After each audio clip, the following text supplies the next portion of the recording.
নদী এলাকার মানুষ, নদী পাশে না আপনাদের?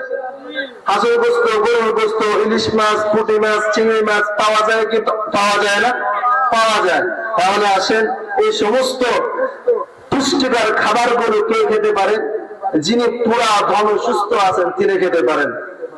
আর যার ডায়াবেটিস আছে, চুলকানি আছে, মেদবুই আছে, ব্লাড প্রেশার আছে, তার ভাগ্যে কি ইলিশ মাছ, পুঁটি মাছ, গরুর গোস্ত, হাঁসের গোস্ত এগুলো কি খাওয়া সম্ভব হয় না?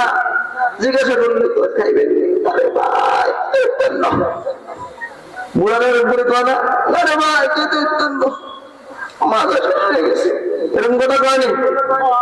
তাহলে জোরে কথা কয়। আচ্ছা,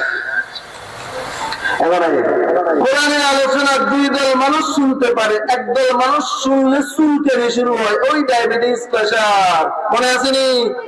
হ্যাঁ, আচ্ছা।